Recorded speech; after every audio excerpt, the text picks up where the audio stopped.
दोस्तों, आप सबको जय मसीह की।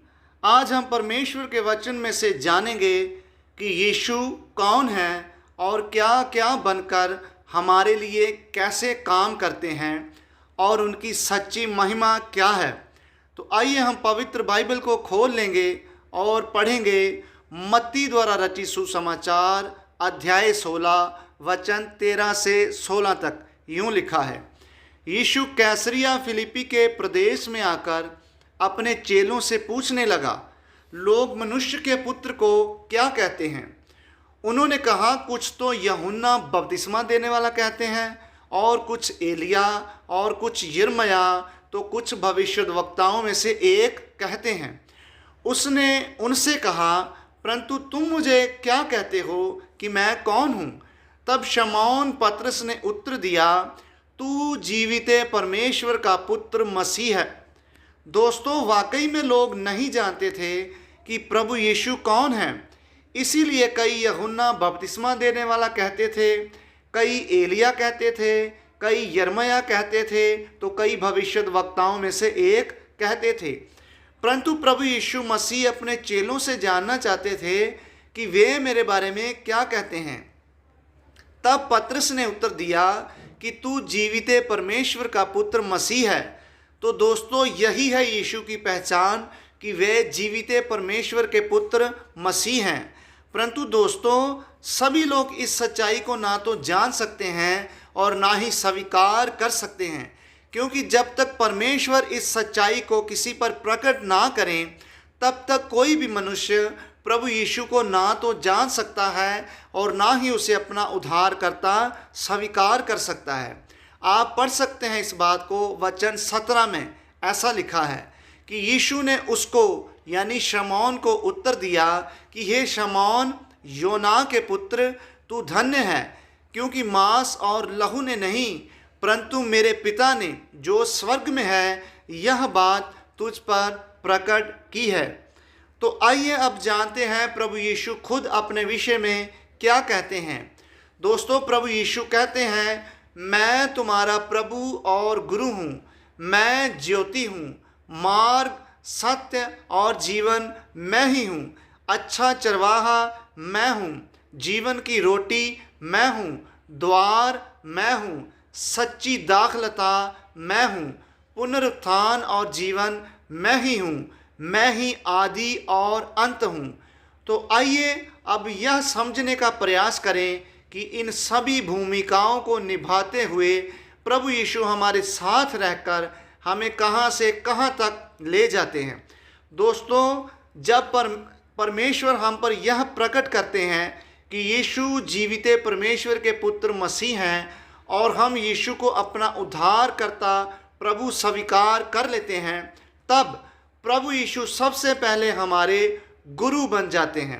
आइए पढ़ते हैं यूहन्ना द्वारा रचित सुसमाचार अध्याय 13 वचन 13 में। यूँ लिखा है, तुम मुझे गुरु और प्रभु कहते हो, यह तुम ठीक कहते हो, क्योंकि मैं वही हूँ।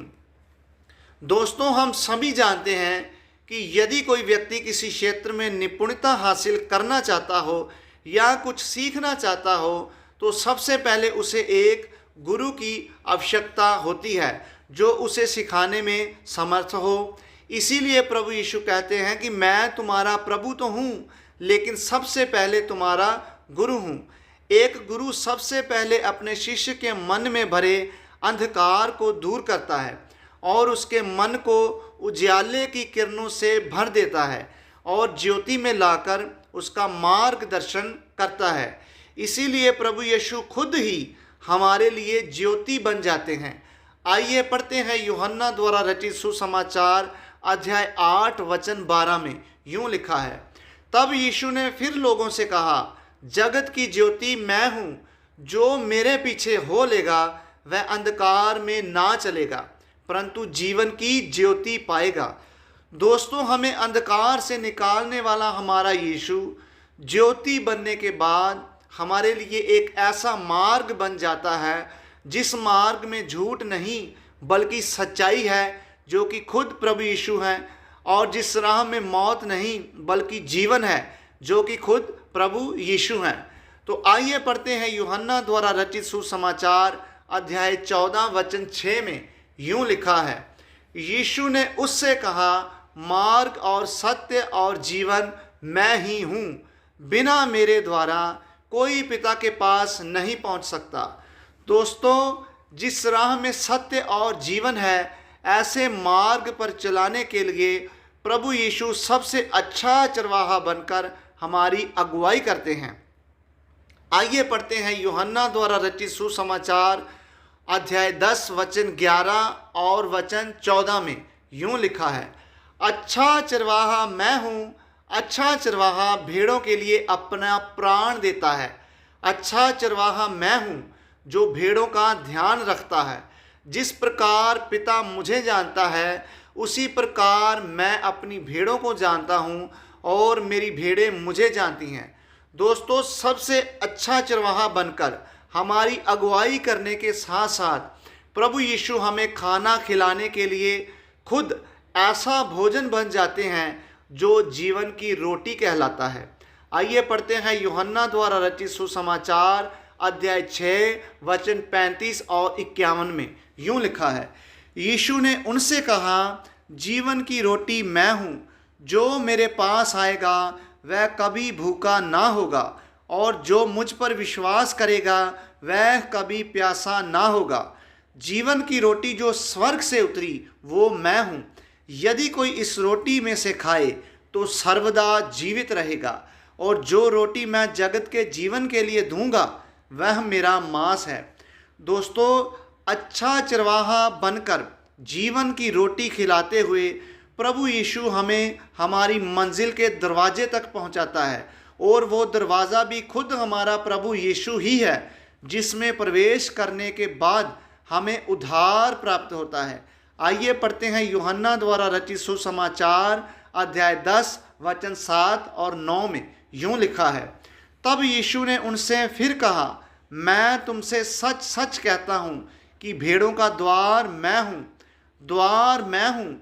यदि कोई मेरे द्वारा भीतर प्रवेश करे तो उद्धार पाएगा और भीतर बाहर आया जाया करेगा और अपना चारा पाएगा।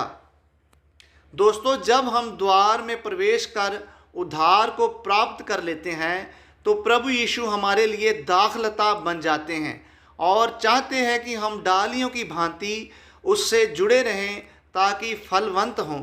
आइए पढ़ते हैं यूहन्ना द्वारा रचित सुसमाचार अध्याय 15 वचन 1 और 5 में यीशु कहते हैं, सच्ची दाखलता मैं हूँ और मेरा पिता बागवान है। मैं दाखलता हूँ, तुम डालियाँ हो। जो मुझ में बना रहता है और मैं उसमें, वह बहुत फलता है, क्योंकि मुझसे अलग होकर तुम कुछ भी नहीं कर सकते। दोस्तों, यदि हम प्रभु यीशु से जुड़े रहें, उसमें बने रहें, तो यीशु भी हम में बने रहेंगे और हम फलवंत रहेंगे और सर्वदा प्रभु यीशु के संग जीवित रहेंगे। आइए पढ़ते हैं यूहन्ना द्वारा रचित सुसमाचार अध्याय 11 वचन 25 में ऐसा लिखा है, यीशु ने उससे कहा, पुनरुत्थान और जीवन मैं ही हूँ। जो कोई मुझ पर विश्वास करता है वह यदि मर भी जाए तो भी जीवित रहेगा। दोस्तों, प्रभु यीशु ही कयामत और जीवन है। इसीलिए प्रभु यीशु पर विश्वास करने वालों पर दूसरी मृत्यु का कुछ भी अधिकार नहीं होगा। दोस्तों, आज इन वचनों के द्वारा हमने जाना कि यीशु कौन है और भिन्न भिन्न भूमिकाएं निभाने के द्वारा हमारे लिए क्या क्या काम करते हैं। तो आइए एक आखिरी वचन को पढ़ेंगे और जानेंगे कि हमारे प्रभु यीशु मसीह की सच्ची महिमा क्या है। हम पढ़ेंगे यूहन्ना द्वारा रचित प्रकाशित वाक्य अध्याय 22 वचन 13 में यीशु ऐसा कहते हैं, मैं अल्फा और ओमेगा हूँ, पहला और पिछला हूँ, आदि और अंत हूँ। दोस्तों, हमारे प्रभु यीशु अल्फा और ओमेगा हैं। ना उनसे पहले कोई था और ना ही उनके बाद कोई और होगा। वो ही आदि और अंत हैं। आमीन। दोस्तों, मैं आशा करता हूँ कि आज आपने इन वचनों के द्वारा कुछ नया सीखा होगा और आप परमेश्वर के और नज़दीक गए होंगे। तो आज के लिए इतना ही। हम फिर मिलेंगे इसी चैनल पर किसी नए विषय के साथ। तब तक के लिए आप सबको जय मसीह की। परमेश्वर आप सबको आशीष दे।